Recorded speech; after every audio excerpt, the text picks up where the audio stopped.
Go.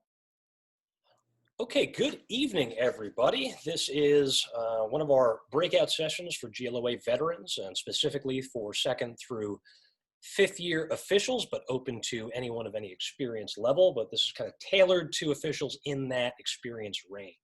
My name is Gordon Corsetti. I am a board member and one of the certified trainers for the GLOA. And I'll be hosting you this evening. We've got Greg Height. He's staying in the background in case you got to throw anything to him. But you've seen and heard plenty on his end. But if we need something, he'll be here as well. And also helping me kind of navigate chat and admitting people as we're going. Happy to introduce one of my longtime mentors, and I'm happy to say close friends, Jim Carboneau. I could say so much about Jim. And all of it, I think, would not be sufficient for what he's done with the game. But Jim, do you mind giving you a quick introduction to these guys who may not know you? Okay, I'm a masshole from Boston. I've ref this year will be my 47th year reffing. I've been in college a lot of years. I've been very lucky to do a lot of big games, I guess they call them. I've been involved with NCAA tournament games, championship games, and the tournament circuit, Vail, Lake Placid, and all that stuff, and international. So I've run a gamut. I've been very, very fortunate that lacrosse has allowed me to go around the world and around the country refereeing lacrosse and meeting people like Greg and Gordon and a bunch of other people I've met around the world. Awesome, Jim. Thank you. Jim, just as an aside, was a huge boon to me coming into U.S. lacrosse and being a Georgia guy in a lacrosse hotbed, and helping me kind of navigate a little of that world. But also, he would always drop everything in a hat to take one of my calls if I had a question or we were making a piece of material, especially when I was starting off. So a lot of credit to Jim for the early parts of my lacrosse experience at USL when I was there. So thanks again, Jim. And we also have Bobby Benson on the call. He is a new GLOA member. However, he is not new to lacrosse. As a matter of fact, if anybody who's watched Hopkins games over the years, you've probably seen him on the sidelines. He is a former assistant coach at Hopkins. And Bobby, was it 14 years that you spent there? 14 at Hopkins, yep. 14 at Hopkins. 14. You mind giving everybody a brief intro to you and your experience, and I'll kind of talk about why we've got you on as well. Yeah, sure. I played at Hopkins in 99 or 2000, I guess, to 2003. Coached 2 years at UMBC, 1 year at Loyola, and then 14 at Johns Hopkins University. And then recently moved down to Atlanta and starting things up down here, and got connected with Gordon, and excited to be part of this and excited to be here. Awesome, man. Thank you. So to all the officials on the call, so we've got, I'm excited on this end because we have a wealth of knowledge on the officiating side with Jim, and we have a wealth of knowledge on the coaching side with Bobby. And both of these guys are going to be able to integrate these different perspectives, because we're talking about in this presentation taking your game to the next level, taking the next step, improving your officiating schedule, improving your skills, your interactions, and in my mind, your overall experience and enjoyment of officiating. Because if you're not having fun doing this, then really what's the point, right? And so a lot of the things we're going to be speaking about tonight, we're going to use some video examples, we're going to use some picture examples, and Jim, Bobby, myself, we're going to be taking you guys through things that you all can control in every single one of your games, that even if you just take one of these things this year, you're going to have a much better experience. If you can take more, even more so. But these are things that I genuinely wish I had been exposed to after my first year of officiating. So what we're doing is really, for me anyway, I just thought back, I talked with Jim, I talked with Greg, I talked with Dale Hall, who was going to be on this call, but he had a thing that he got called away for. And we talked about all the things that we wish we would have known. This is it. But more important than that is going to be the how. We're going to explain why these things are important, but then some hows to get around that. And some of this may be repetition for some of you all. And there's a reason for that. This stuff is important. But why? Reason being, we need crew chiefs. We have officials. We need ours. We need the white hat, even though we're not wearing white hats out there, at least not during spring season. And we need individuals who are interested in being able to step into a leadership role, regardless of whether they are on or assigned as the crew chief or not. We got some background noise somewhere. Greg, you mind muting whomever ain't speaking or isn't on the presenter list? Thanks. So we don't just need officials. Anybody really can go out and blow a whistle. And as long as somebody else on the field kind of knows what's going on, a game can be managed. But in order to have somebody lead and manage an entire game and the flow of it, to recognize the temperature, to be aware of all the interacting factors between players, between coaches, between the crew, and all those pieces together, that's huge, because we do not have enough of that. And as the game has continued to explode, and as more teams continue to get added to playoffs and teams get better, we need to match that. We have to. So we need crew chiefs. This is going to be a prescription for how to become one, whether or not you're assigned a crew chief position. Because I believe you can be a leader in any position that you're in, but you have to know how to do those things, right? So here we go. Okay. And wait, beforehand, I want to make sure I've got this guy. Yes. Okay, cool. All right. I got that. All right. So this is just a leadership quote in general that I respect. And it's: poor leaders demand respect. Competent leaders command respect. The thing about officiating in any sport is that unearned authority is a problem. Nobody likes unearned authority, especially when it's lorded over people. And in officiating, we can certainly, I don't care what sport you've been in, we've all interacted, whether we've been on the receiving end or as a partner or whatever, or maybe it's been yourself. I've been in that space. The official who's just like, because I have this whistle and these flags, you owe me 110% respect no matter what I do and no matter what happens. And this is flat out false. You have to earn this stuff. And it comes by doing all these little things, not just some of the time, but all of the time. And in a lot of ways, it's those things. Greg, myself, Jim, we're going to make mistakes on the field. So is everybody on this call. Bobby will make mistakes as coaches. I'm sure he'd be the first to admit that. However, we have established a body of work that gives us a little bit of a grace period in certain situations. And because of that experience, we've established that kind of reputation. Those in that 2nd to 5th year range, you all are still establishing your reputation as officials and also as crew chiefs when you're in that spot. So always keep that in the back of your head. We're going to teach you the ways to command respect. And a lot of this is going to fall on things that you are responsible for, actually all of it. So I want to ask you here, and I'll ask Jim this one, and I'll tell you my little thing is ask yourselves right now, if you've got a pen and paper or a notepad open on your computer, answer these 2 questions. Why are you refereeing? And just in general, fitness, fun, money, connected to the game, honoring the game, whatever, doesn't matter. There's no right or wrong answer there. But the bigger question for me is, what is your officiating philosophy? And I'm going to turn these 2 questions over to Jim. Jim, what jumps into your mind when you hear these 2 questions for you after all the experiences you've had? Okay, a lot of things. Why are you doing this? It's love of the game. To be a part of it, to the game, but to meet like-minded people who love the game and want to be around lacrosse. And that's how I met Gordon. That's how I met Greg. That's how I met, the guys in England and Australia and so on. And my officiating philosophy is ref the game, not the rule book. The rule book is a tool for you to referee and manage a safe and fair game. And what I call on Tuesday at this school, I might not call on Wednesday at this other school, because the games are different. And one was necessary to call and one wasn't necessary to call. That's my philosophy in throwing flags and game management. And to go back with a couple things you just mentioned, Gordon, you were talking about reputation.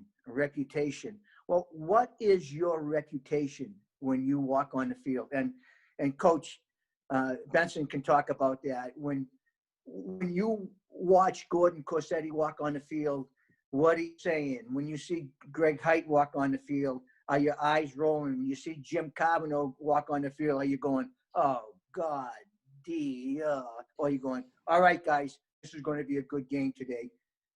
What is your reputation? And if your reputation is a bully whistle, a whistle with a bully, then, you're not going to go far. Bobby, anything to add to that? First impressions? No, I mean, that's very true. I can say, and I don't know too much about what goes on down here with the coaches, but I know that, in the college level, we had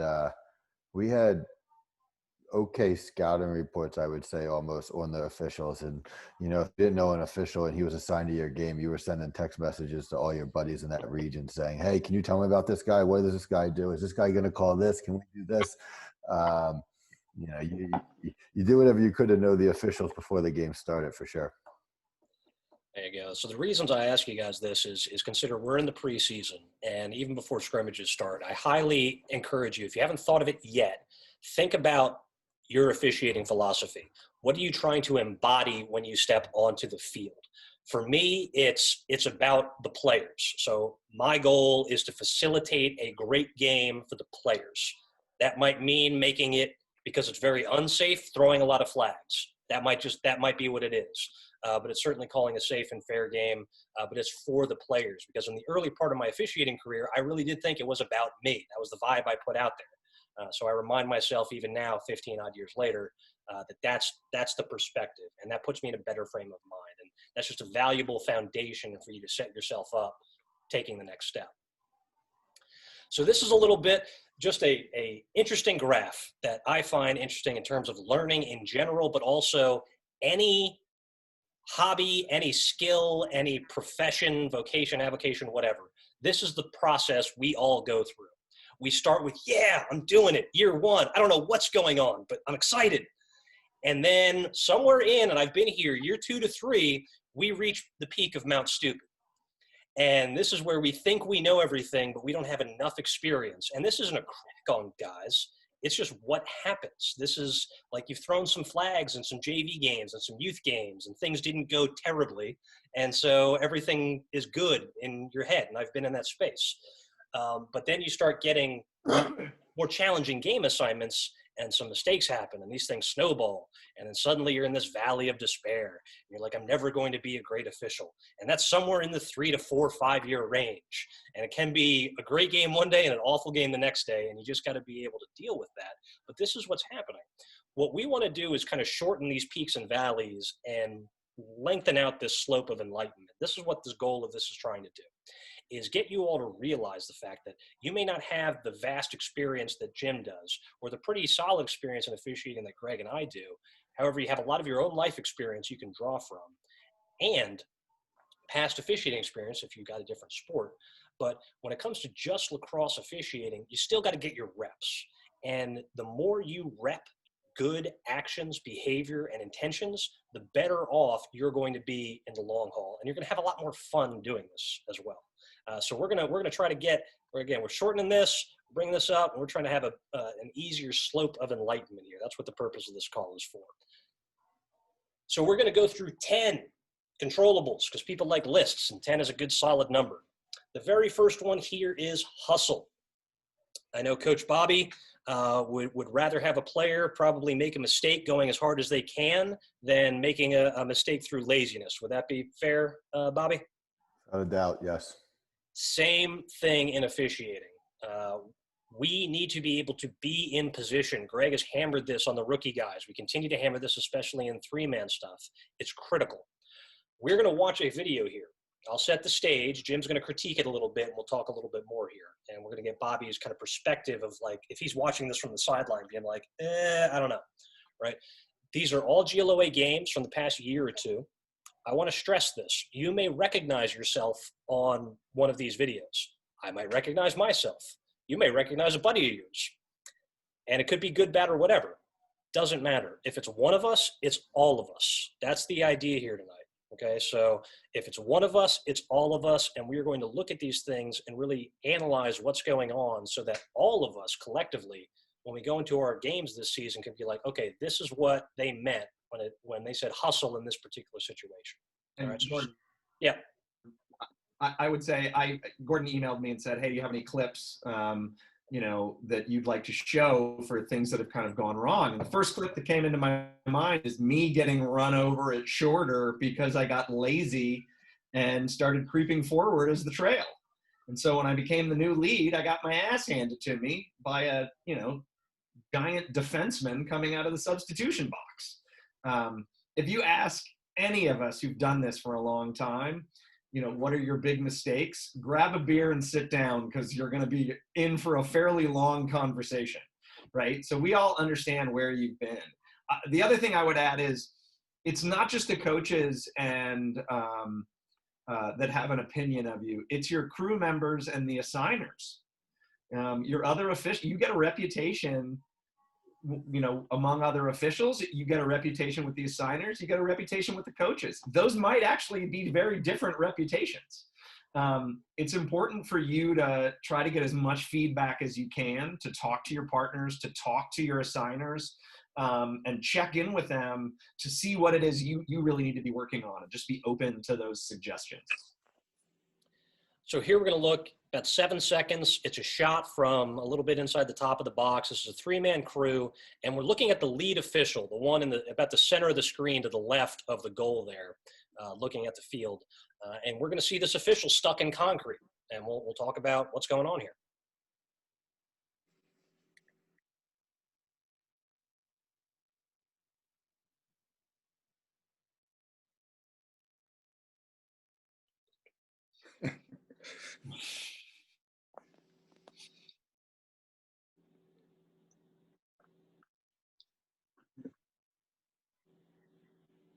Okay, Jim, first thoughts. First thoughts is the single was looking at the end line as well as the lead, and we don't want that either. Lead's got to get into the blue, especially on a contested end line. He's got to be in those letters, whatever those that CO. He's got to be down there, and when he makes the point that he's going that the defense got the ball and going up, he's got to sell it. Where he can't sell a call. He can't. He just can't sell the call, and he's open to criticism.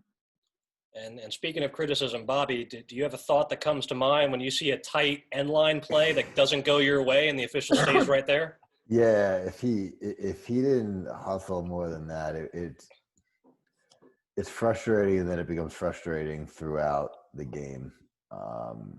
It definitely does, and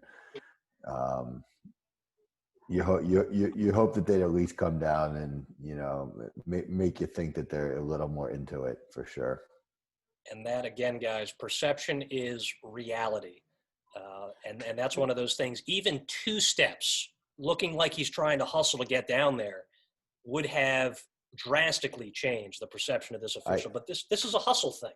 The first thing I would do if he was running by me and I thought it was wrong, because he points the other way, and I'd say, how can you see that from there? Why did you not go down to the end? And you have to have an answer for it. That's just it. And it becomes very frustrating for coaches. If you don't have an answer for what they're asking, that becomes very annoying and frustrating.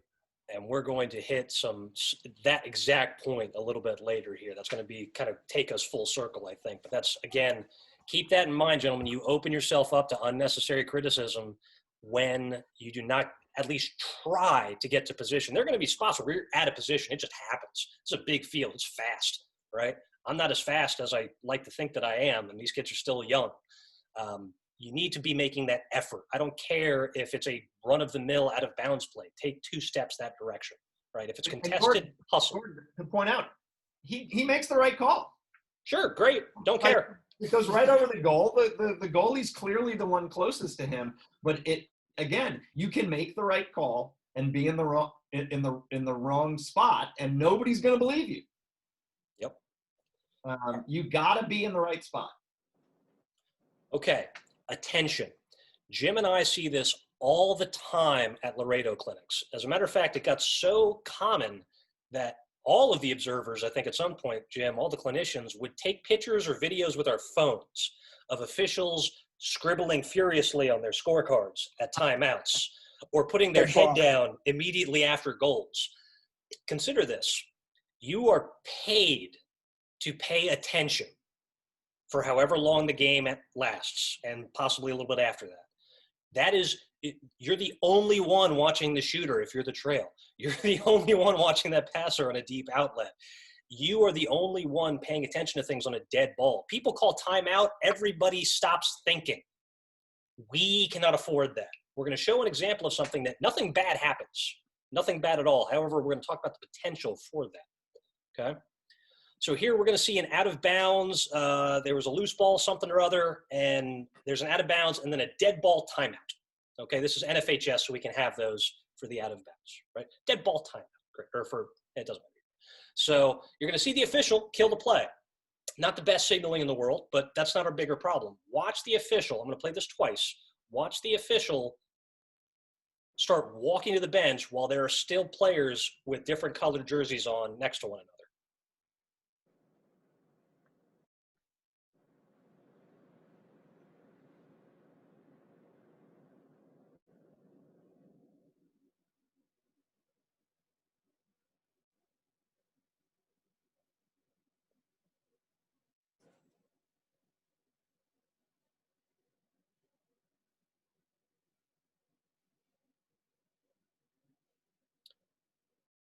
Okay, so we would have liked to have seen a dead ball signal and a direction of play. Yes, we agree. That's small potatoes here. The bigger issue is we've got an official who suddenly puts players behind him and puts his head right down to the dirt for reasons I don't know, and then gets up to like signal something to his partner. Jim, what's striking to you about what could happen in this situation? Yeah, as soon as he walks to the 40-yard line marker, he puts himself out of position. Blow your whistle in the brown area, the sideline area. Make your signal, point, and stand there. What's the difference if you walk the 10 yards to the 40 yard marker, or making the call from the brown? If you're using your signals, everybody sees it, and you keep everything in front of you. You let people get behind you. You don't know if that blue guy in the blue shirt's a dick or not, and ends up going to be butt ending somebody, or just shoving them, calling them a name, or whatever. Keep everything in front of you, dead ball especially. Yeah, these are things where, again, imagine game temperature. Let's say this game has been kind of like this, and it's been rising over time, and this is just the scenario where you put your head down, again, for whatever reason, or timeout, and you immediately pull the scorecard out, and you're like this, and the player in white and the player in blue decide to get after it. You don't know who started what. You don't know what was said what. You didn't have the full story because you were absorbed in here instead of what you get paid to do, which is out here. So keep that in mind. Eyes on bodies. Once everybody's separate, then we can do whatever we want. We can okay, blink our eyes a little bit, fine. But while stuff's happening and players are near one another, pay attention. That will save you in a lot of scenarios. That will save you bigger problems, right? Preventative. And the problems that the board gets a call about, the problems that assignors get a call about are stuff like this, where a fight happened and they say, and the official didn't know what was going on, right? You gotta, dead ball is key to really moving up. If you are a good dead ball official, you're probably a really good official. Because that's something that you don't really focus. You've been working on your mechanics, you've been working on your positioning, you've been working on your rules knowledge, and you think, we're not playing anymore, so I'm off the clock. That's when it's most important to stay focused. And while we're coming into controllable number 4, if you guys have the chat box open, if you've got a situation or anything that in the last year or two has given you problems, go ahead and type that in there. When we get to the end of this, we'll kind of review that. So if something jumps at your mind, you're like, I think I might have been able to handle that better, but I don't really know how, or something happened that you saw, put them in the chat box. We'll talk about it a little later. So rules knowledge.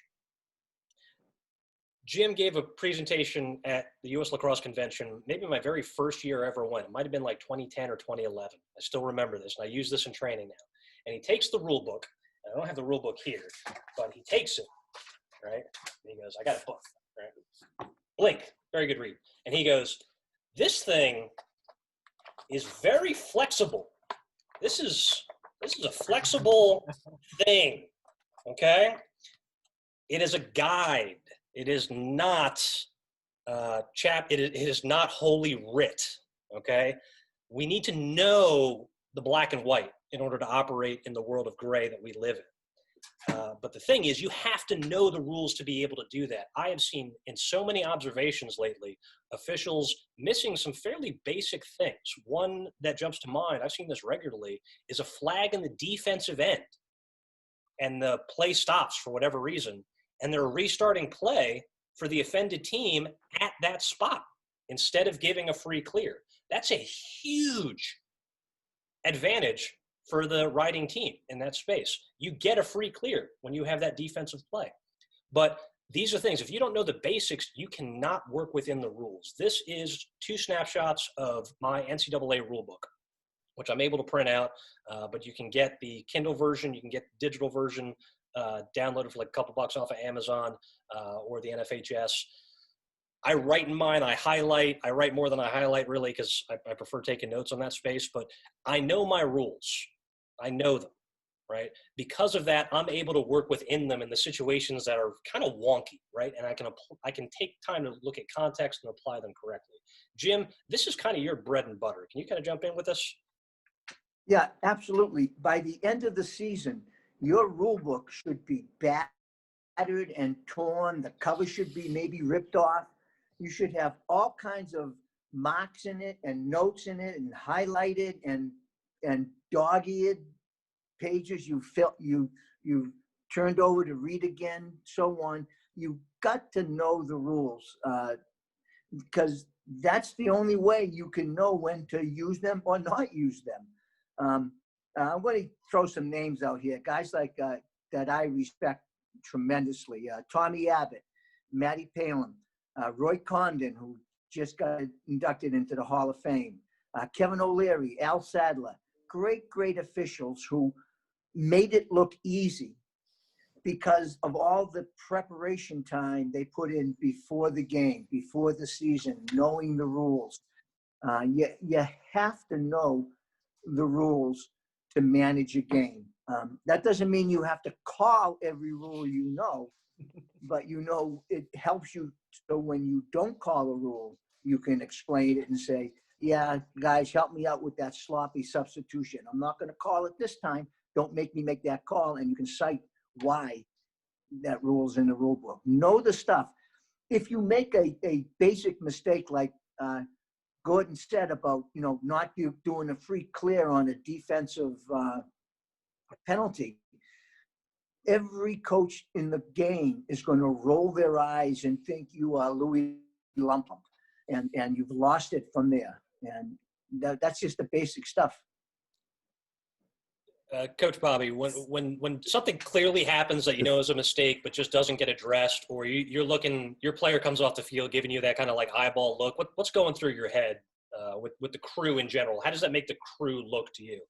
No, this is one of the biggest things when they don't know the rules or they screw up the rules, and then if you do that, it's somewhat annoying as a coach.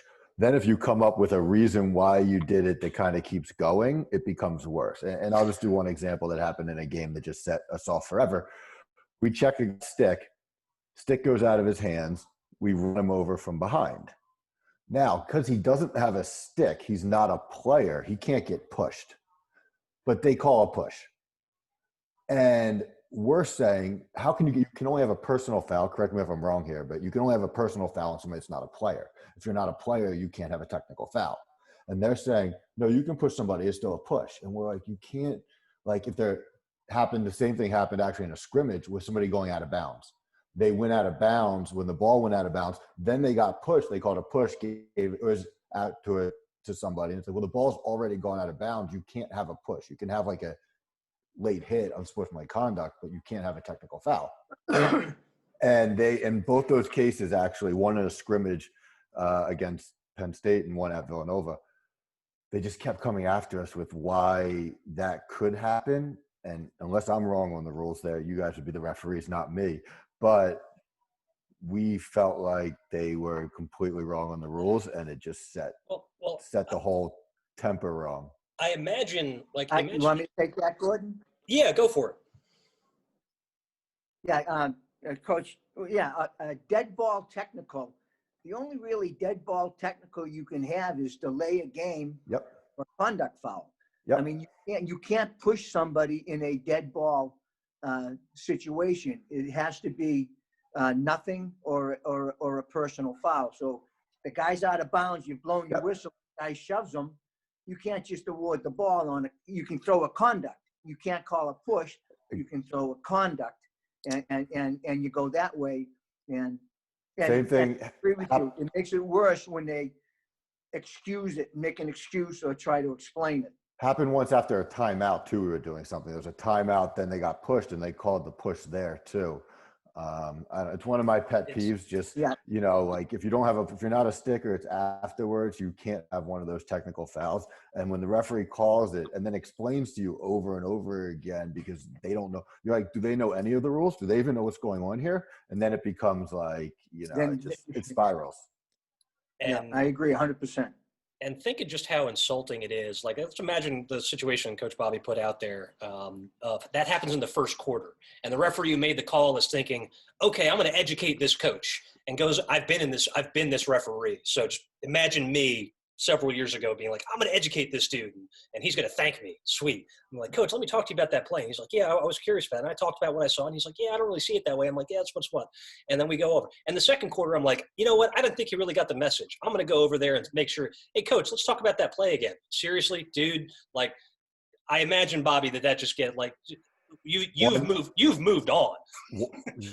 One was the first possession of the first game of the year, second game of the year in the snow, and it was awful, and it was freezing cold. They were literally shoveling the field at halftime using yellow balls, and it's just like you can't push somebody if he's not a player. Like he lost his stick, and they're like, yeah, you can. And correct me if I'm wrong. Again, I could be wrong. If they lose their stick, they're technically not a player. You can then only have personal fouls. Yeah. Well, it's not that you can only have personal fouls. It's just that he's now setting a pick essentially, and without the stick. Without the stick, he's playing without the cross. Okay, exactly. For me, that's the call. Yeah. I would say one of the things to go to Jimmy's ref the rules, ref the game, not the rules, is sometimes it's just pretty obvious what just happened. Go with what's obvious. Don't try to make it more complicated than it already is. Right? That guy lost his stick. He set a pick. Boom, we're going the other way. Like, if you have to think about a personal foul or under subsection 0.23 AR 30, if you're going that deep down the rabbit hole, like, we got to get the game moving again. Right? I had a great line. I was complaining to Steve Ruppel, who I actually think is really good. He's good. Doesn't like to throw a lot of flags. And on the that first section of ref scouting reports, you have Steve Ruppel. You know that you can do a lot. He doesn't like to throw a lot of flags. And they pick up a ball, and two guys are running, and they run into each other. And I'm like, you can't do that. You know what it might have been? The ball rolled past everybody. And I'm like, you can't do that. He's not within 5 yards of the ball. And Steve looked at me and he goes, Bobby, don't let the rules interfere with the game. I was like, all right, Steve, sounds good. What do I going to say? I'm like, all right, at least he knows the rules. He knows what's going on. I'm not going to call that. But that's the thing. So that's the clarifying thing I want everybody to take home with that. He knows the rules, so he can explain in that fashion. And he has that reputation over. So that's what you need to be able to build. when an official in a summer ball game or even a fall ball game, and I've had this repeatedly this offseason, puts two players in for simultaneous dead ball conduct fouls and locks them in for 30 seconds, I want to pull my hair out. That's not a thing. You cannot do that with the rule book. And if a coach even has a small, little idea what's going on, you've lost his respect for the rest of the game. So we fall a little bit more into communication. And the video that we're going to see here, and really all the things we're talking about is some form of communication. So keep that in mind. But the video we're going to see here is, in my opinion, a failure of the entire crew and a failure of the crew chief to not recognize this problem, because we severely disadvantage the defensive team in this scenario. So I'll set the stage again. What we're going to see, we see this is a three-man game. The trail official is on your screen right now, and you'll see the other two officials when it pans over to your left. And we're going to see the trail official, for whatever reason, even though play's on this side of the field, the left side, he's going to go past the 50, like as if there's going to be a transition. So we already know that there's a miscommunication between the officiating crew. I don't know why. It's just there. Then you're going to see a restart. I can't tell who restarts play. And we're going to see a layup goal that should never have been permitted. So here we go. I'm going to turn my sound off 2 times.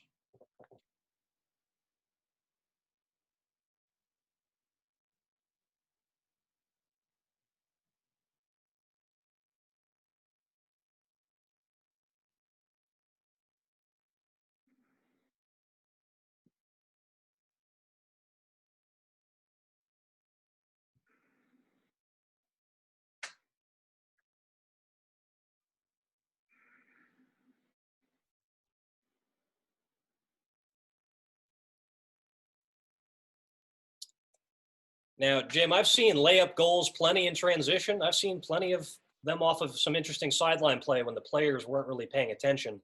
I look at this, and I can't tell who restarts play. I can't tell where the ball's supposed to be. I can't tell who's man up or man down before the restart. What's going on here to you? As an observer, what would you tell the crew after the game about this? Well, to me, it looks like the trail official believes there's a transition happening.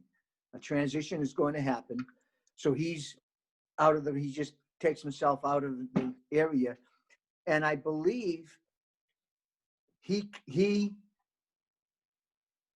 by his actions or by his communication to the bench, told the defensive team that they had the ball and they were going to transition.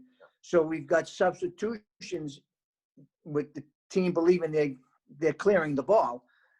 And then the whistle gets blown and the guy takes the ball in and pops it in the net with no defense, no member of the defensive team ready to play defense. It looked like they were ready to play clear. Yeah, it was like 4-on-2. And the defensive team was clearing the ball in their mind, and the official who put the ball in play gave it to the offense. Yeah, and yeah. Whoops.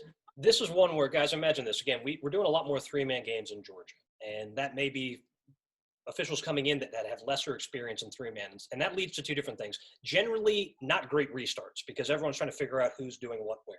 Okay, here's my maxim for you: if one person on your crew is confused, assume everyone is confused. All right, we all have the power to stop. I am now a cold apprentice groundman in electrical line work. The only thing they really care that I do is in an unsafe situation is to yell stop. That's pretty much the only thing I'm qualified to do is to yell stop. Okay.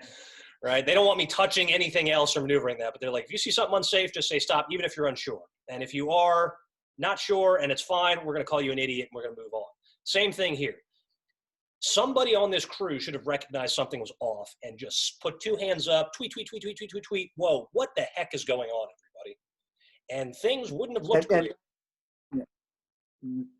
That goes to the person putting the ball in play.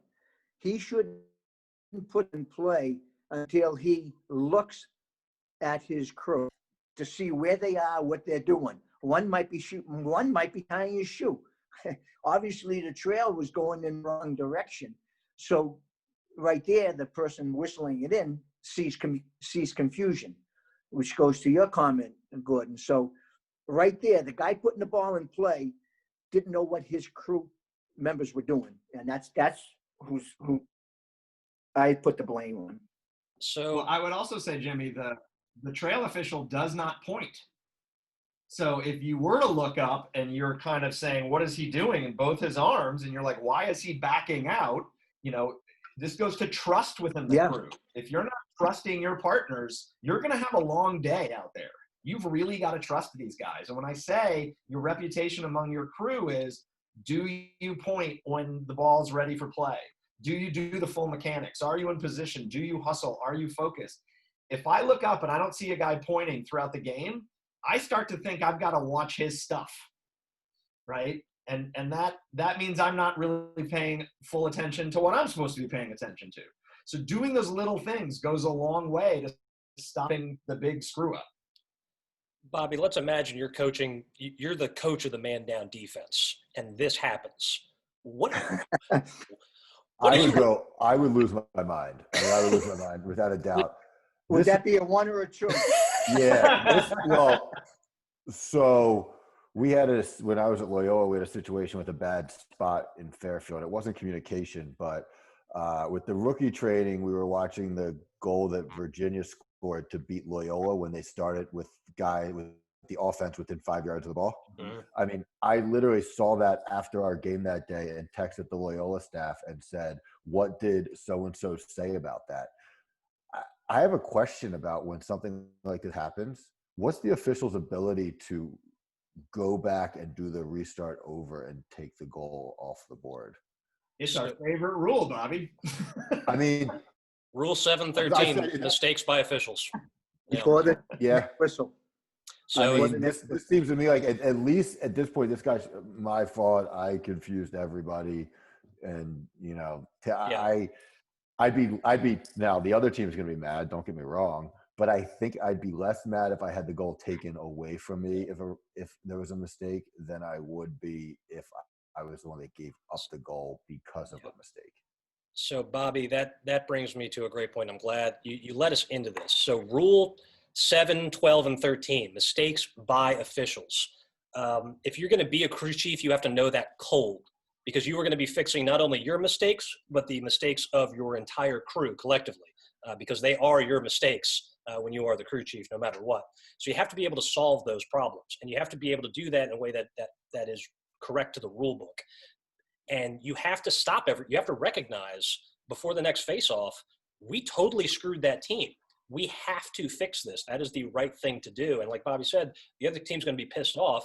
But now we've created such a competitive imbalance through our actions. Now the game's no longer fair. One of my mentors when I went up to Maryland was Dawson Robertson. He used more colorful language than I'm about to. He used a 4-letter word. I'm not going to use that one because we're recording this for public. But he said, when a team gets screwed, you as the crew chief must unscrew it to the best of your ability, if that's within the rules. And this is a team got screwed moment by the officiating crew. You have to recognize that. You have to be able to address it. And Bobby, correct me if I'm wrong. Let's say this did happen. And one of the refs on the crew is like, whoa, dude, guys, hold up, timeout, bring everybody in, talk about it, comes over. Guys, we royally screwed up. We apologize. It's not going to happen again, but we're taking the goal off. It's going to be this team's ball over here. Get your subs out there. Any questions? Is that an okay thing? Do you appreciate officials who will admit that readily? I mean, that'd be the best maneuver. I mean, at the time, if I was the other coach, I'd be mad. But you'll be pissed, but are you going to be more pissed with that or denial? Right? I'm trying to figure out what happened, and I'd be like, well, you're right that you guys screwed up, but can you get it right the first time so that we don't have to miss our quick whistle? Yeah. If you're gonna have because if you're gonna have a quick whistle here, that's the only thing. I can't tell exactly what's going on play, but yeah, I mean that would be much better than to give up a goal that's a referee's fault is something that is really annoying. Yeah, and Gordon, whether if this was in particular a man up, man down situation, at absolutely no point in time is that a quick whistle. No. No, that'd That be all right. Not a quick whistle. Yeah. You cannot start play unless we know how many bodies are out there and it's the right number. But I will say when this goes to the assigners, because that clip is going to get sent to the assigners and to the trainers and to the board. What we want to see at the board is not that it happened, right? We're not mad that it happened. We want the problem to be solved, right? So that's what we're looking for. We want a guy that is willing to step up and say, coaches, we screwed that up. That was an improper restart. White, we're taking the ball off the goal, off the board. You're going to be over here in the alley, and we're gonna get this right. And then you just move on, right? But that's what we're looking for a guy to step up. I wish I knew that in 2006 because Loyola would have been in the playoffs. We're always learning. We're always learning. I'll leave the referee's name out of it, but there you go. Smart call. So controllable number 6. We're gonna look at 2 clips. Fishing. When to go fishing in another official's pond. As you're doing more 3-person games, this becomes more important in terms of kind of how you're doing it. It becomes a bigger part of your pregame. But here's the other thing I want to tell you, 2nd to 5th year guys here especially. You are starting to get game assignments where you're going to be put with a game, fairly competitive one, with Greg and me, okay? Or Trey Towery and Andy Halpert, or Landon Hunsucker and Pat Joyce, right? You don't have to worry really at all about the stuff happening in front of those guys. At all. You get to have an opportunity to be like, I don't have to worry about the whole field because I'm not working with this brand new official from the rookie class who doesn't really know which way the field we're playing on or has to look at. You can trust your partners more in that spot, and that's something that you grow into. It's something all officials do. I remember certainly when I started getting more competitive game assignments in Georgia, and also certainly when I moved up to Maryland, I started getting more competitive college games up there. You start learning your partners better, but you also learn to offload that experience and be like, these guys have more than me, so I can worry about my cone, my area of responsibility, and unless something really freaky bad happens, I'm going to allow them to live or die by generally their technical calls, and in certain situations, their personal. So we're going to look at 2 clips. So I'll play them. This first one is going to be a ward call on the white player when he reaches midfield. And the call is made by the trail official at the top left of your screen.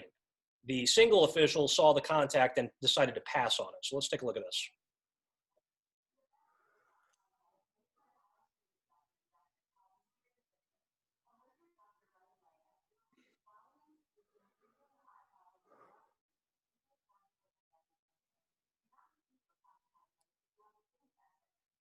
Now, I love the end of this video because the single looks back as like, what happened? And so do all the other players on the field. They look back, and suddenly everybody's looking at the trail, and he has to go, ward, right? And we turn the ball over, and nobody really feels great about this. Why? Because the single side official was perpendicular to those players, can see right through the bodies.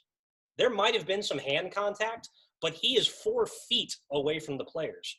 How is it possible that the trail official from the 20-yard line up to the 50 at an angle that extreme is going to be able to see if that was definitive enough contact for a ward? Jim, what are you telling that trail official after a game if this has been an observation?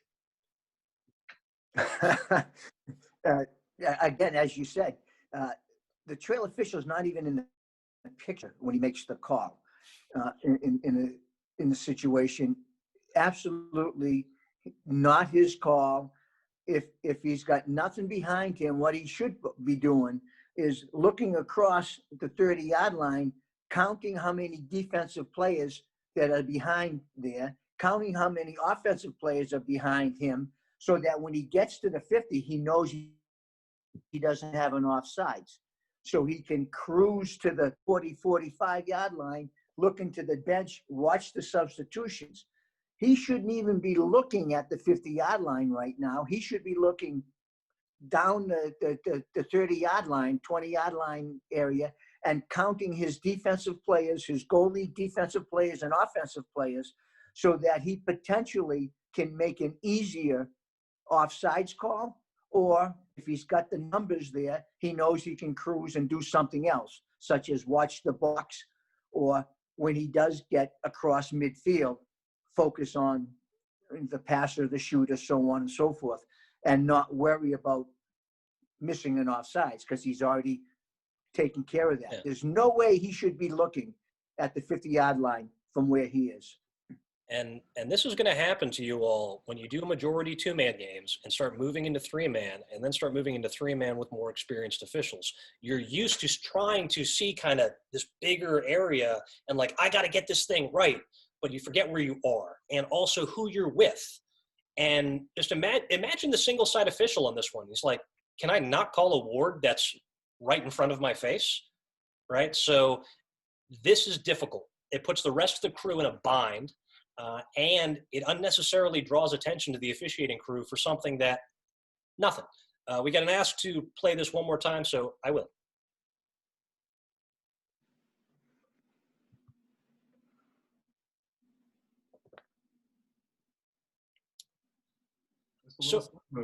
So again, there might have been some contact. That's not the trail's job. That's the single side who is in perfect position to make a judgment call on this technical foul. And yeah, that's an inch disadvantage, right? This is not a big play that you got to step in. One of the things that's happening here is if the trail official is the more experienced official, you have to think to yourself, as the more experienced official, do I want to overrule my singles call? Because not only are you making a call that everybody's going to look at you like, what are you doing? Now you've undermined the confidence of a crew member. Right? And so now your crew is kind of shaky. And, you know, we've all had to do that in game situations, but this is not the fight to have. This is not the issue to fight over. It's advantage, disadvantage. At best, this is 50-50. If Jim is observing you at a Laredo clinic, and we'll get to Laredo's later in this talk, he's going to make this signal to you as you're walking to the bench. And Jim, what does this mean? He's picking fly shit out of pepper. There you go. Nobody cares about this ward call. Avoid it. It's not necessary. Wait for a bigger one, right? And when you're the on official. All right. Now we're going to look at something different. This is a crew saver flag. If you're on my crew, I don't care how experienced you are. I don't care if it's your first game. You can make the entire crew shine if you have a crew saver flag when it's necessary. So what we're going to see here, this is a three-man game. You see the single-side official with his hand up in the still shot there. You see the lead official. And we're going to find out why that player in red is on the ground very shortly. But this is a crew saver flag. This is one where, and I'll tell you, you can make this call in front of me 100% of the time. Whether you think I'm blind, I might have just blinked, I might have just not seen it, I might have not registered it, I might have been looking this way, I might have had a player screened in front of me, but this is something where everybody's grandmother in here who knows nothing about the game, from the very top of the stands looking through binoculars and her cataract-ridden eyes, could be able to make this call. But the official whose responsibility it is in this particular clip does not, right? Another official saves him, and by extension saves the crew. So we'll watch this again twice.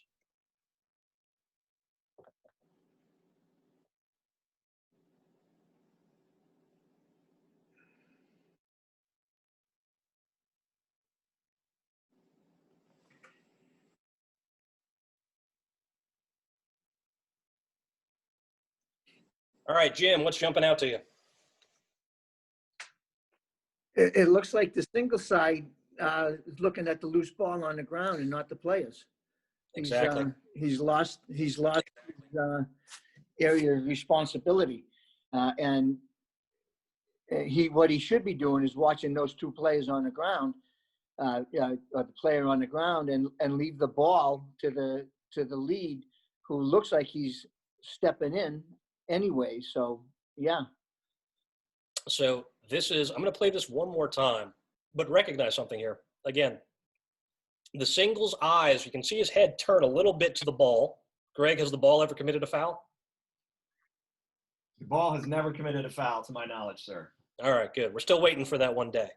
But the lead official keeps his eyes on the bodies. What did I say at the beginning of this presentation? We are paid to pay attention. This lead official is earning a little bit of this single side official's check. on this play. Let's watch it one more time. And again, crew saver, big call. This is what everyone will remember.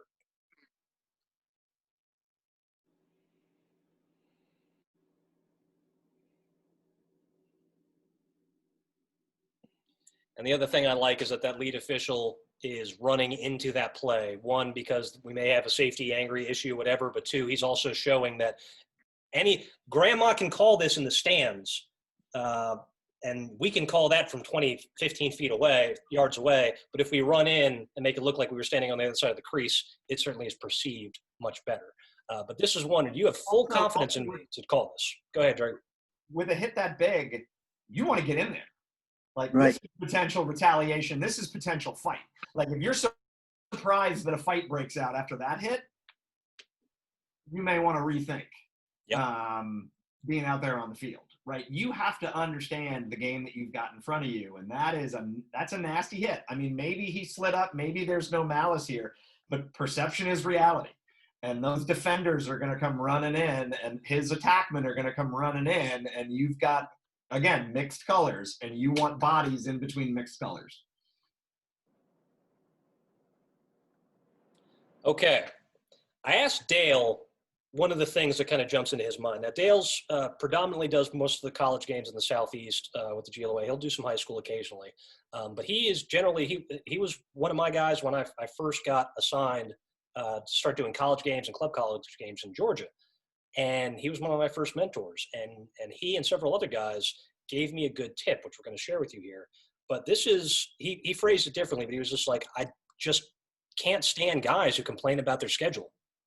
This is another perception thing, but this is also, this gets around in referee circles of that, oh, woe is me. I never get the good, quote unquote, games as an official. I'm always just stuck doing these middling kind of games. And Ryan Rowe, one of our former assigners for the GLOA, gave me a great answer to this question, because I was wondering why I kept getting, like, I was getting some really good games and then some really awful games. And I couldn't really figure out why. I'm like, shouldn't I just always be getting good games now? And right, I was a little arrogant back in the day. But he said, Gordon, understand from an assigner's perspective, really good officials get really good games and really cruddy games, because that's where game management comes into play. Middle of the road officials, he said, he gets middle of the road games. And if you complain about your schedule a lot, that just doesn't send the right vibe. So I'm going to give you a better technique. This is one that a lot of other guys gave to me, and I've been using for college and high school ever since. You get your game, or in college, you get all of your games, right? A decent chunk of them. Mute. There we go. So open up your games, see who you're working with. Don't worry about who's playing who. That's irrelevant. We're there to ref, right? The teams in this space doesn't matter. It will in a moment. Take a look. Like, I have this particular game highlighted. I pull it up. I'm like, I'm with Trey and I'm with Eric. Awesome.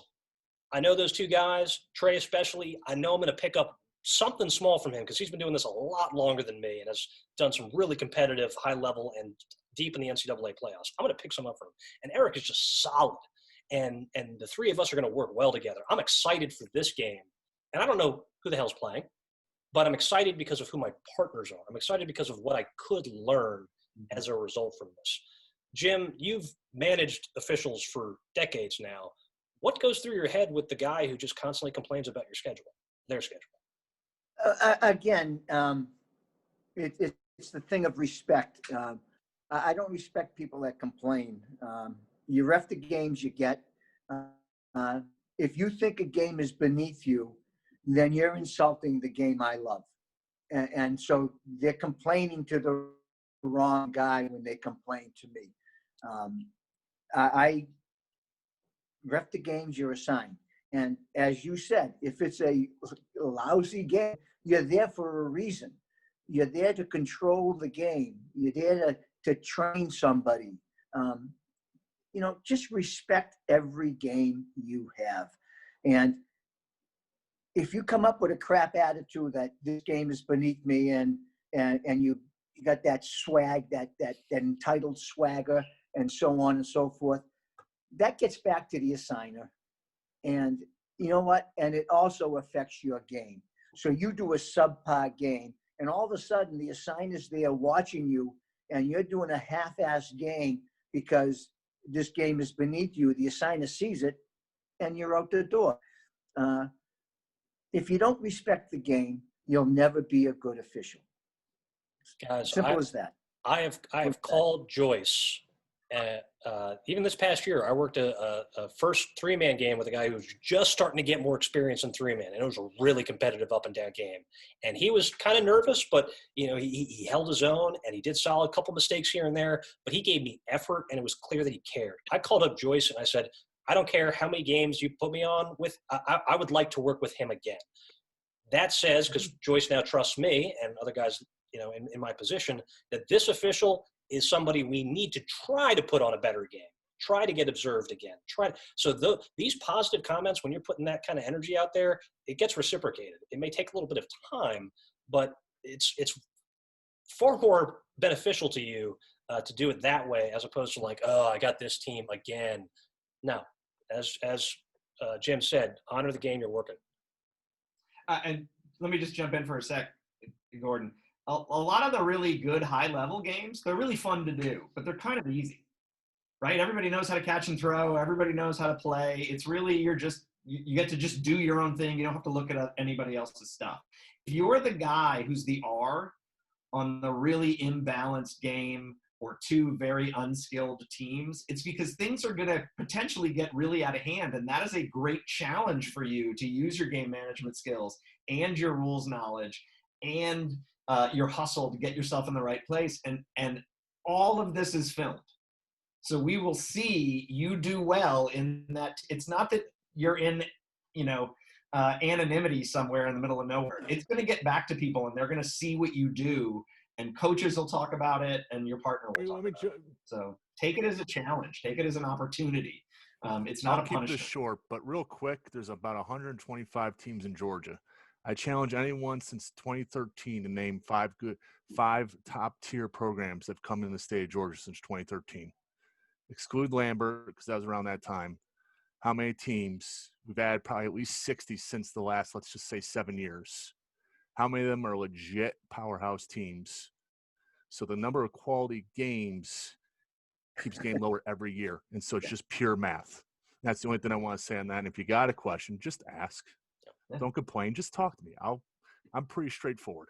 So I also gave up a long time ago, circling games on my schedule and saying this is going to be a good game.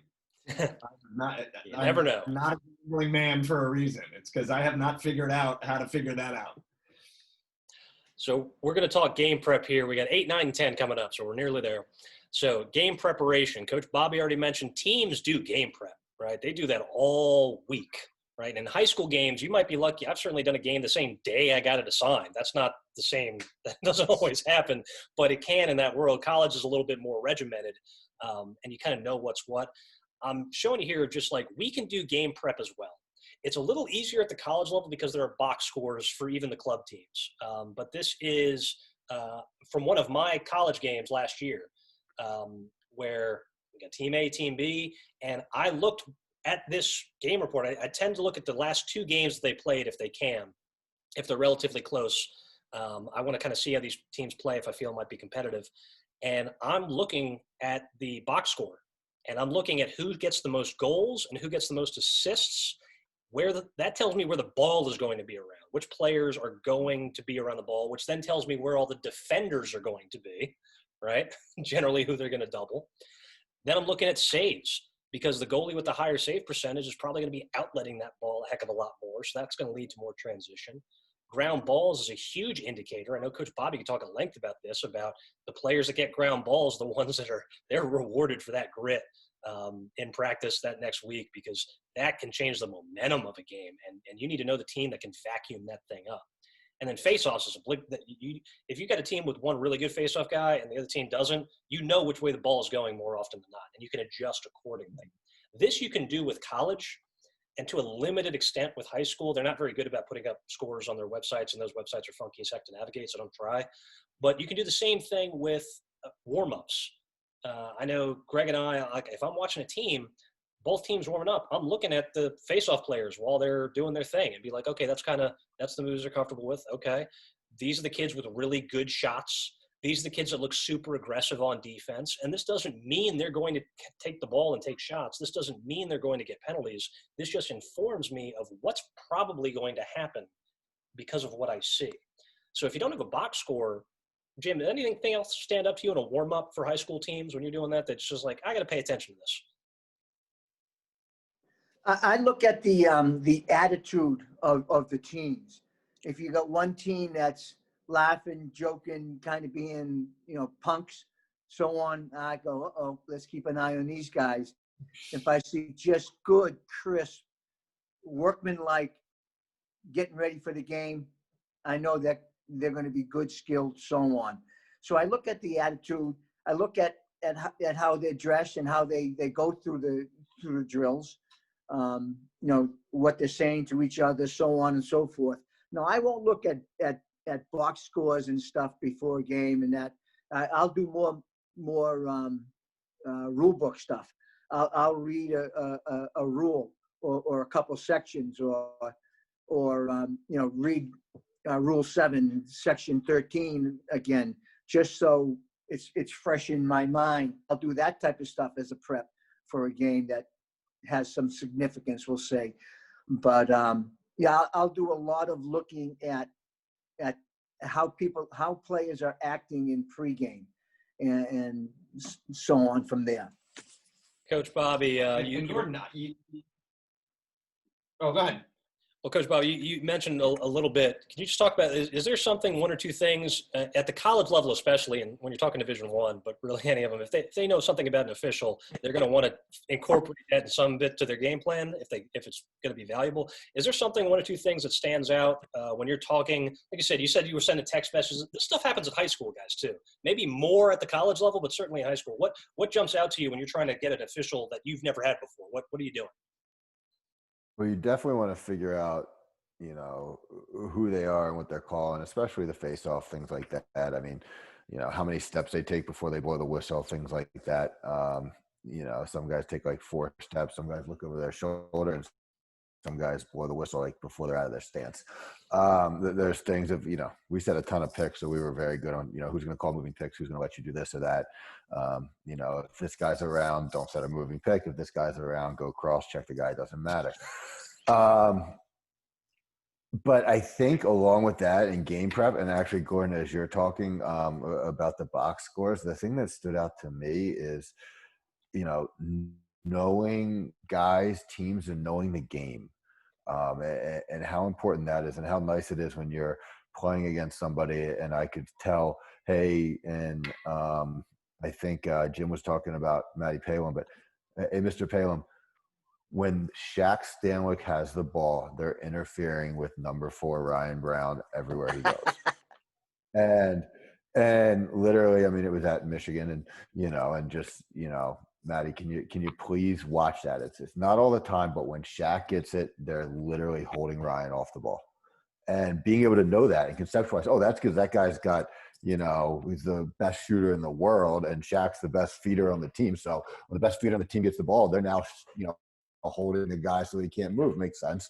Things like that. And then there was another game where we, before the game, after the game, in between the game, we played this team 6 times in 3 years, sent films to Tommy Abbott, and he gets back to us with, no, you can't play picks that way, it should be called interference. And you're telling him before the game, hey, did you get the memo from Mr. Abbott that says this should be interference? And you can't play a pick this way, you can't move a pick guy, it's interference. We have the right to pick where we want to pick. And then you go out in the game and it's not called again, and you're like, what's going on? I thought we talked about this before the game in our pregame meeting. And I really think sometimes just because not knowing the game and knowing what's going to transpire in the game can be hard. And I think, part of knowing the teams is a good part of that. Yeah, the more you can watch really good lacrosse, the more you can start seeing that. I'm going to wrap up here. Oh, sorry, Greg.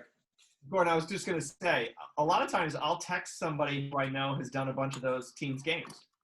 right? And you can get really good feedback. You should know what offense these teams run. You should know whether they run a zone or whether they're going to go man or what they do, what they run a 10-man ride. You should know these things at the higher levels. And you can just text somebody, hey, did you do, this team on Thursday? What were they doing? Give me the quick, update. That can be really helpful to you as an official to see who your troublemakers are going to be, who your shooters are going to be, what's going to happen on the faceoff. Agreed. So Laredo and observations, these are things that are within your power. We don't know with COVID exactly what's going to happen here. So you take this in salt, but generally in summer, especially a little bit in the fall, there are officiating clinics, level 2, level 3s, 2-person, 3-person respectively. You learn a boatload in about 3 days, and then you take about 4 months to fully digest all the information that you get. I am a product of the Laredo program. I went to my first level 2 in Florida when they were doing the ESPN games in Disney.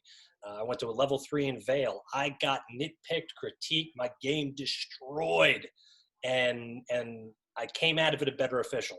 And somebody asked me, they're like, did you really need to go to that? And I'm like, maybe not. Maybe I would have picked up all of this stuff, but I certainly picked it up faster, and I learned why. And I could go in depth about the Laredo. I managed this program for 5 years at US Lacrosse. Jim was part of the group that started it, the original group. So just Jim, what's your selling point for Laredo, these guys, if they're, or just getting observed in general, that you can give to these guys? First, you get the current best practices by some of the best people in the country. And then you get to not only learn it yourself, but you get to take it back to your locals, and you become the leader of your locals. And all of a sudden, all our mechanics are national, all our thought processes are national, all our ideals of how to ref a game, when to do this, when to do that, are all national. And then you literally can go anywhere in the country on the club circuit and officiate with somebody else. If you're from Georgia, you can ref with a guy from Maine, and you've got the same mindset. You've got the same thought process on how to run a game. So it makes the game better for everybody. Take advantage. The GLOA has an observation program you can put in to be assigned if you would like that, and then we'll highlight you, and we'll find a space for you. And if you're in that kind of range where you're showing that you can make that next step up, we'll put you there, and we'll take care of you. We'll put you with guys. We're not going to throw you to the wolves on that space. We're going to see how you do, how you officiate, and do you show that growth potential. And if not, our observers are going to tell you, because all of our observers are US Lacrosse certified observers, and they've been trained by USL clinicians on how to do this effectively. So highly recommend it.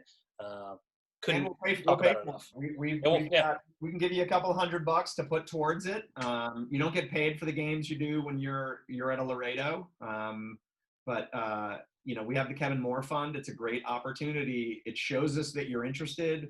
If you take that feedback, if you really implement it, we know it's going to make you better. We very much believe in that program. Okay, here's the last one. This one I had to put in because this did change my overall perspective. Enjoy being out there. like this is a fun game. And when you're an official, you get to be right in the middle of all this stuff. And this is just exciting, especially if it's a great freaking weather and a good game and stuff's humming and you're jiving with your partners. Everything's sweet. This is fun. And it's okay to smile. My first 3 years of the GLOA, I had guys ask me Gordon, do you have any fun out here at all? Because I was like, I must be the most perfect signaled official and blank face. And coaches couldn't engage with me. My partners couldn't really engage with me. And part of that was because at the time I was dealing with a lot of social anxiety. So if I can overcome this bit about being a little bit expressive on the field, so can you. One caveat with the smiling. That's me and Bailey. And that's Jim. It looks like you had some hair in that photo. Oh yeah. But Al Blau's in there. That's the 1998 World Tryout group of officials from USA. Nice.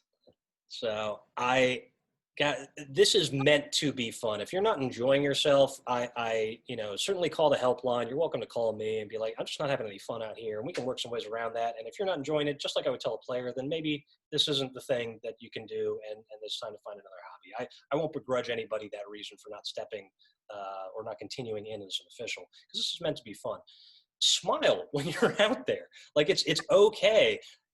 Slight asterisk: when a kid gets injured, don't smile.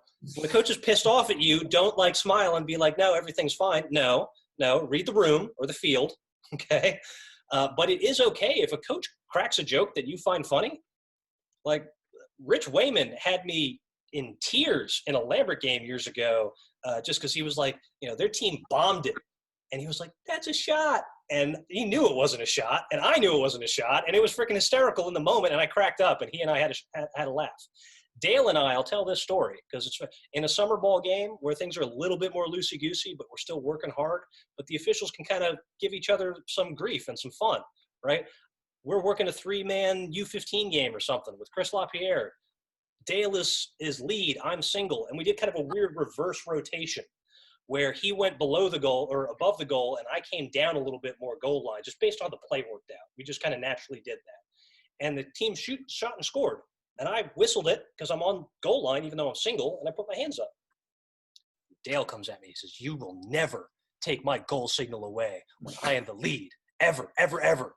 And I'm like, Dale, really? He's like, no, I'm just messing with you. I'm like, all right, cool. And so we rotate. Back in the day, that's what we did. And he takes the face off. So he's far side now. I'm the new lead. And we have transition go one way, and then we have a fast break going the other way. I'm well ahead of the ball. It's a 1-2-3 layup score.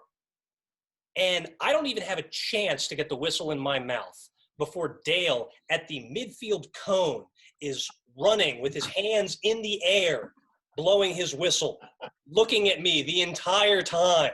Like, if you're going to take my goal, I'm going to take yours. And we laugh about that still today. And Jim and I could go at length. Greg, Joyce, and I can go at length about all the fun stuff and goofy things that happen in games that we find funny. But it's okay to show that you're human and to show that you can smile and that you're having a good time. It's totally all right. Just, again, know where you are, right? If things are sad and serious, you might need to show that same face, right?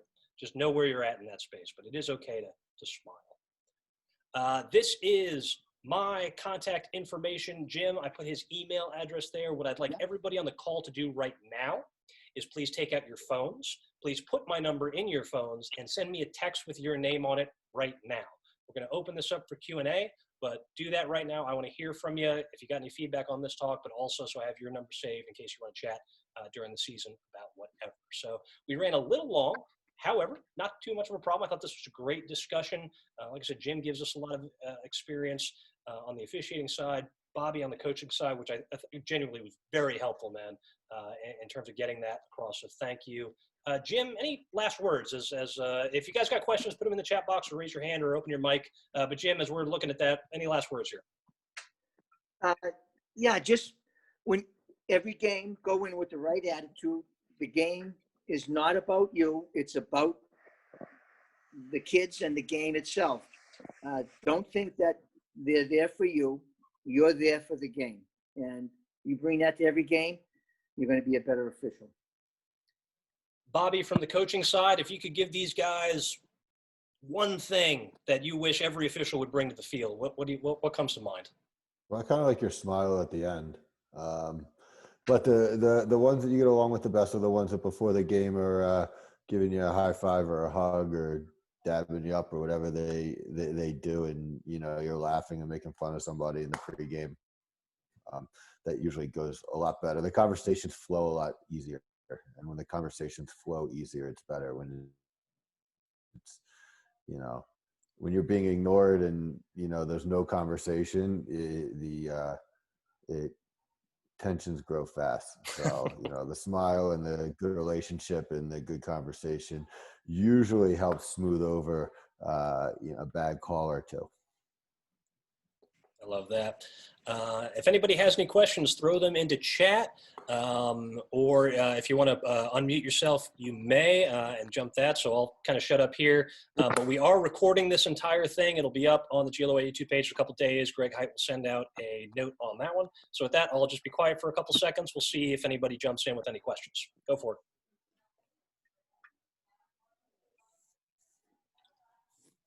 Glenn, do you want to read your question? You posted one in chat.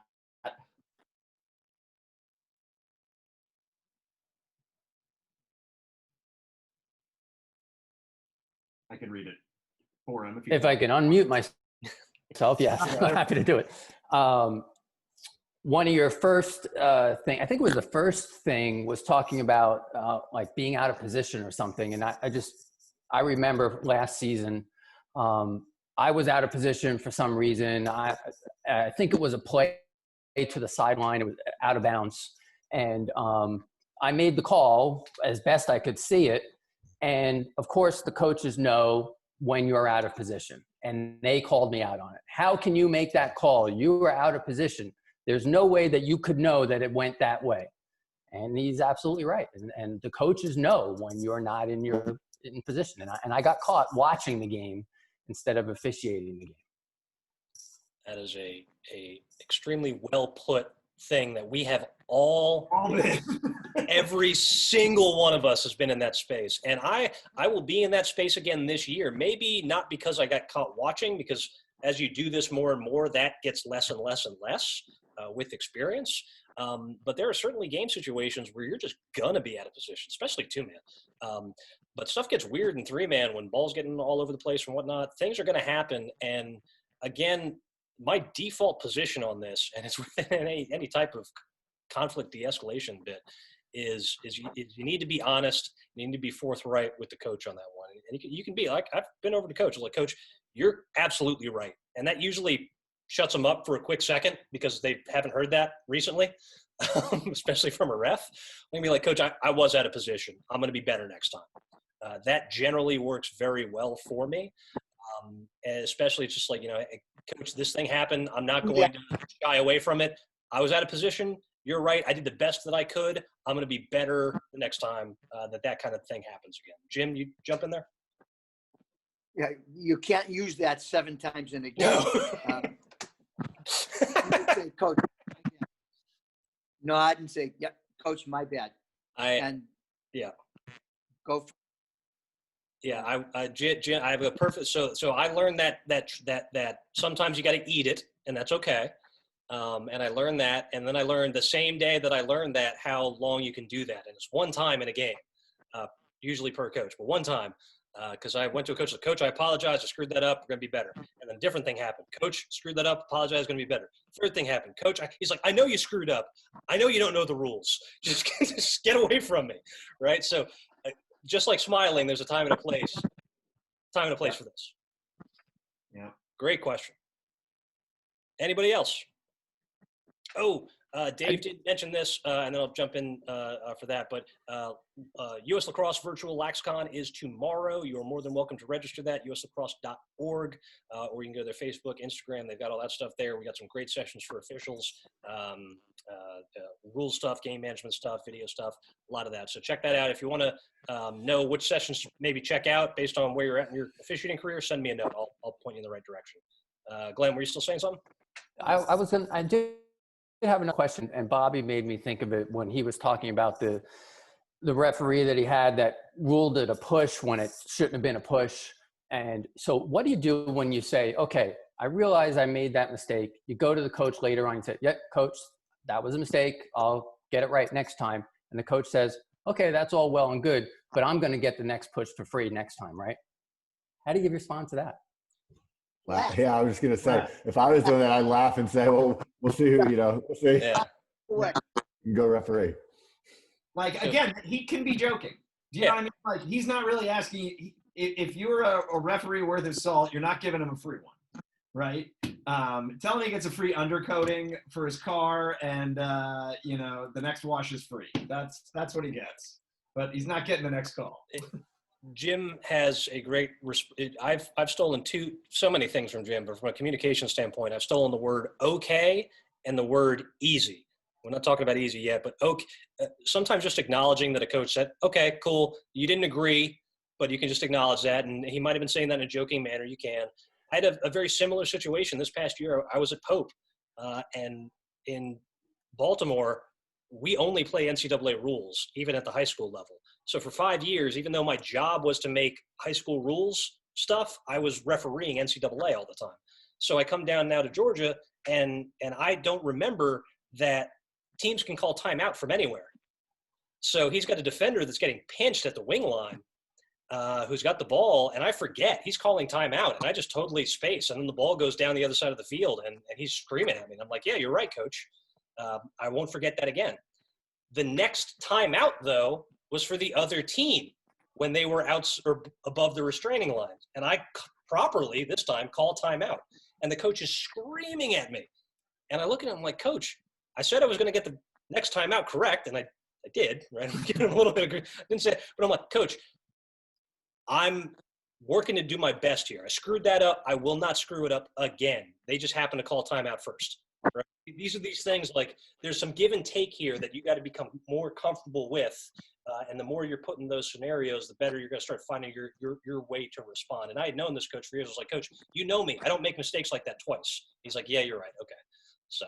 And Gordon, I think that speaks to the fact that you're going to see these guys over and over again. When you start doing the quote, better programs or better games, there are coaches that have been there for 10, 15, 20 years, right? And let me tell you, that assistant coach is going to go on to become a head coach, and they're going to spread to other. You're going to see these guys again in different situations. So develop a relationship with them, because they're going to remember when they were the substitution third community coach from 5 years ago, and now they're the head coach at a program.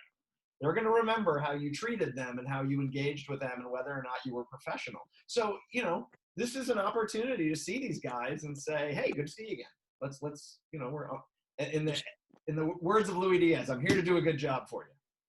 Let's just take that a little bit further and then we'll wrap up. Coach Bobby, you've been at a lot of different programs. You've been in a lot of different roles. When you've been an assistant, have you ever had an official be like, I'm just not talking to you because you're the assistant coach? Very few. Most of them were not very good. That'll tell you something. The better ones, I complained the entire game. I can tell you, Coach Tillman, it would come out before every game. You go to each side, and he'd be like, "I'm concerned about their assistant coach talking to you too much." And then I'd say to the referee at some point during the warm up, like, "Hey, did Coach Tillman complain about me again?" They'd nod their head and say yes, and I'd say he does all the time. And most of them were very nice. I was usually nice. I usually, Mr. Palum, Mr. Colello, Mr. Abbott. And I usually try to ask them rules. I just wanted to know the rules and know what was going on. But the ones that didn't reply usually gave the sense that they're not replying because they don't know. They don't know the rules. The game's too fast for them, which we got a lot of, especially when they were first time moving up. Just, Sure. The game was too fast. They didn't know the rules. It was due. And that was very frustrating. There was one where I was asking him a question and he looked at Coach Petro and said, "Tell your assistant to stop calling me names." Coach Petro's like, "I'm right here. He asked you a question. He hasn't called you any names." Yeah. And that again was like, That doesn't help. Oh, he didn't even know what I was saying. He was so flustered because I was literally asking a question and he didn't understand. So the more you can keep communication, the more that will calm everything down. And we'll just remind everybody, because this came as a surprise to me. You would have thought I would have figured this out after so many years of lacrosse, not just as an official. But head coaches don't just spontaneously generate at programs. Head coaches come from assistant coaches. And if you can make some friends with some assistant coaches, when they eventually become into a head coach spot, that relationship, as Greg said, pays dividends down the road.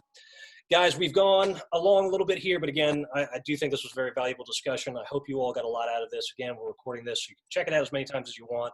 If you got questions, get in touch with me, get in touch with the helpline, get in touch with Greg, email Jim if you want a totally unbiased opinion from the GLOA, away from the GLOA, go for it. Thank you again for your attention and for all the work you're putting in this preseason, and I hope you have an excellent start to the 2021 season. Take care, gentlemen. Thanks, Gordon. Thanks, Gordon. Thanks, Jimmy. Good to see you. Thank you, Bobby.